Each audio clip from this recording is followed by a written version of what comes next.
est-ce que vous vous êtes engagé pour l'Europe? Rien ne me prédestinait à cela, parce que dans ma famille, on n'était pas hostile, mais ça n'était pas une préoccupation. Avec mon mari, ça a été un peu différent, mais mon mari était professeur de droit, et quand même essentiellement du droit français. Et donc, et moi-même, je n'étais pas du tout contre l'idée européenne, mais je ne connaissais pas grand-chose. Et c'est en fait les hasards, mais vraiment les hasards de la vie politique, qui m'ont poussé à m'intéresser à l'Europe.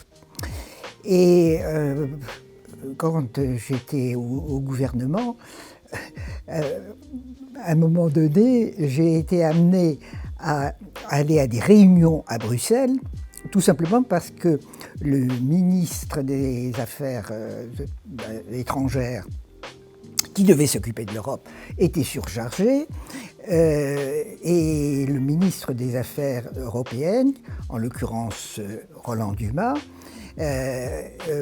était aussi surchargé. Et je me rappelle avoir été pour la première fois de ma vie à Bruxelles pour représenter la France, y compris par exemple pour signer l'accord de Schengen, le négocier et le signer. Mais au départ, franchement, je n'avais aucune connaissance des questions européennes. Mais par exemple, la négociation pour l'accord de Schengen, et puis les connaissances que je me suis faites, la sympathie mutuelle avec, par exemple, Robert Goebbels, qui était le secrétaire d'État chargé des affaires européennes au Luxembourg à cette époque, tout ça a fait que ça m'a semblé très intéressant, cette Europe.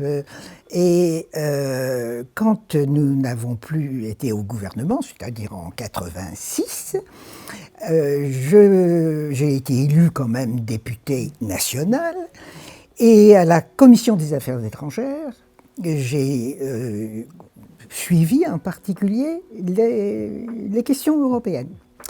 Et puis, hasard de la vie, en 89, je suis dans la délégation de l'Assemblée nationale française à l'Assemblée parlementaire du Conseil de l'Europe.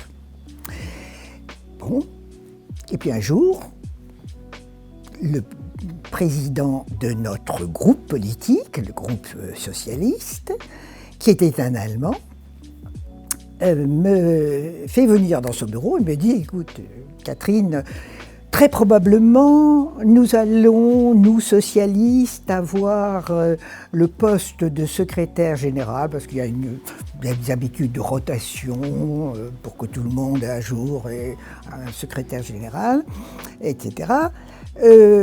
On a pensé à toi, je pense que tu as le profil. » Alors je suis très très étonné, parce que quand même, oui, j'avais été secrétaire d'État aux affaires européennes, mais enfin, le poste de secrétaire général du Conseil de l'Europe, ça me paraissait, disons, un placard doré. Bon, c'est un poste honorifique, disons, avec quelques avantages financiers, mais je ne me voyais pas quand même. J'ai beaucoup hésité, et puis finalement, j'ai dit, on y va. Et j'ai été élu secrétaire général du Conseil de l'Europe en 1989. Et là, la chance de ma vie, en fait, en tout cas de ma vie politique, c'est la chute du mur de Berlin, le basculement des pays de l'Europe de l'Est et un travail au Conseil de l'Europe absolument passionnant. Et là, ça a été vraiment le grand moment où je me suis passionné pour les questions européennes, et cette passion était justifiée.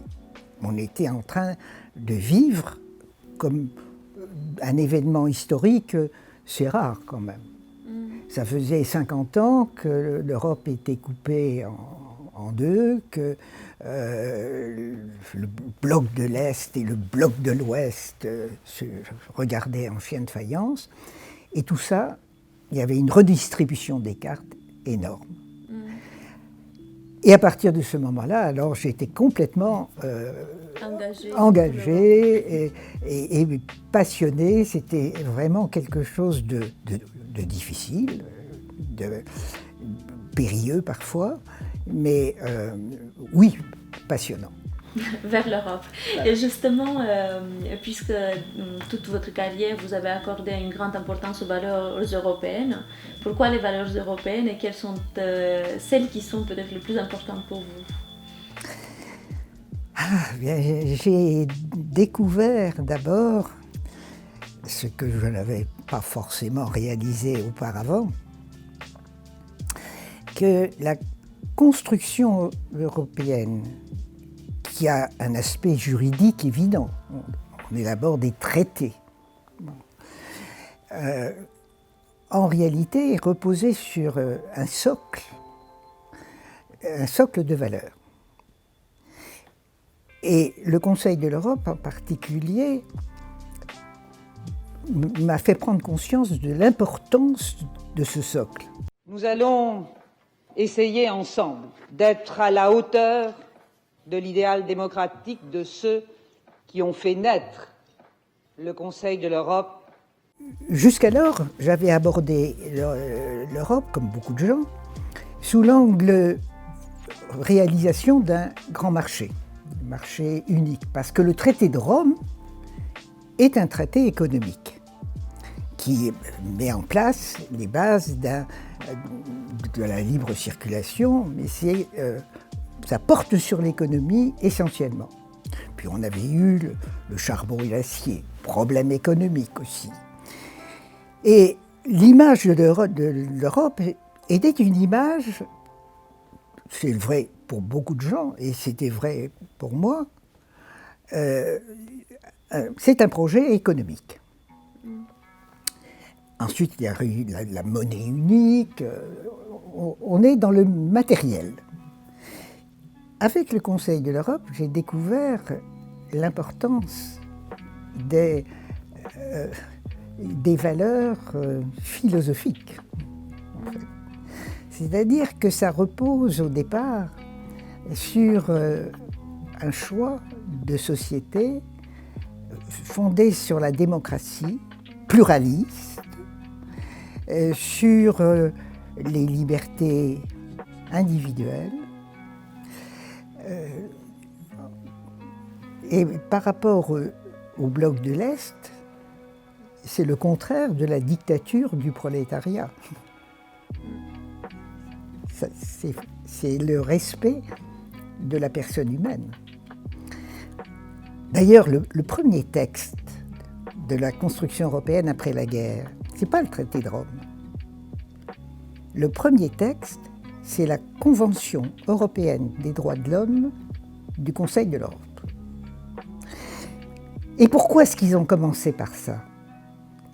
Parce que les pères fondateurs, j'en ai pris conscience que relativement tard, les pères fondateurs voulaient la paix, mais ils avaient parfaitement compris que si la philosophie totalitaire qu'on trouve, par exemple, dans Mein Kampf d'Hitler, triomphe, c'est forcément la guerre. Le nationalisme, c'est la guerre. C'est la phrase qu'à la fin de sa vie, François Mitterrand a prononcée devant le Parlement européen.